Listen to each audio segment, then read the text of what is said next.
கன்னட மொழி குறித்து தீய எண்ணத்துடன் தவறாக பேசவில்லை என்பதால் மன்னிப்பு கேட்க இயலாது என கர்நாடக உயர்நீதிமன்றத்தில் நடிகர் கமல்ஹாசன் திட்டவட்டமாக தெரிவித்துள்ளார்.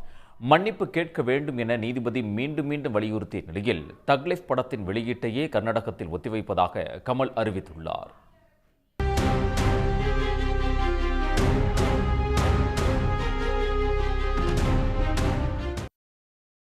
தக் லைஃப் படத்தின் ப்ரமோஷன் நிகழ்ச்சியில் பேசிய நடிகர் கமல்ஹாசன், தமிழில் இருந்துதான் கன்னடம் பிறந்தது என கூறியதற்கு கன்னட அமைப்பினர் எதிர்ப்பு தெரிவித்துள்ளனர். கர்நாடகா சினிமா வர்த்தக சபையும் கமல்ஹாசன் மன்னிப்பு கேட்கும் வரை தக் லைஃப் திரைப்படத்தை வெளியிடப் போவதில்லை என அறிவித்தது. இதனை எதிர்த்து படத்தின் தயாரிப்பாளர் ராஜ்கமல் பிலிம்ஸ் சார்பில் நடிகர் கமல்ஹாசன் தாக்கல் செய்த மனு கர்நாடக உயர்நீதிமன்றத்தில் விசாரணைக்கு வந்தது.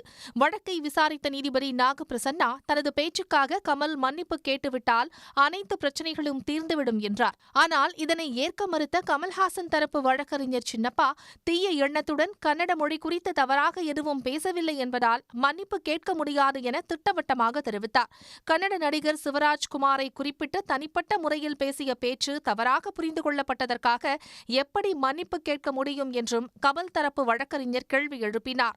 கன்னட மொழி மீது மிகுந்த மரியாதை வைத்துள்ளதாக கர்நாடக சினிமா வர்த்தக சபைக்கு கமல்ஹாசன் எழுதிய கடிதத்தையும் அவர் தாக்கல் செய்தார். கமலின் கடிதம் திருப்தி அளிப்பதாக கூறிய நீதிபதி நாகபிரசன்னா, கடிதத்தில் மன்னிப்பு என்ற வார்த்தை மட்டும் விடுபட்டுள்ளதாகவும் அதனை கடைசியில் சேர்க்க வேண்டும் என்றும் வலியுறுத்தினார்.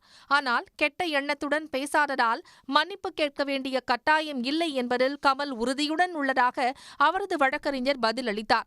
மேலும் பிரச்சினைக்கு தீர்வு காணப்படும் வரை கர்நாடகத்தில் தக் லைஃப் பட வெளியீட்டை நிறுத்தி வைப்பதாகவும் அவர் தெரிவித்தார். இதனை ஏற்றுக்கொண்ட நீதிபதி நாகபிரசன்னா, கர்நாடக பிலிம் சேம்பர், கர்நாடக அரசு, கமல்ஹாசன் தரப்பு பேச்சுவார்த்தை நடத்தி பிரச்சினைக்கு தீர்வு காண உத்தரவிட்டார். வழக்கு விசாரணையும் வரும் 10ஆம் தேதிக்கு ஒத்திவைக்கப்பட்டுள்ளது. உடனுக்குடன் செய்திகளை தெரிந்து கொள்ள சன் நியூஸ் பெல் ஐகானை கிளிக் பண்ணுங்க.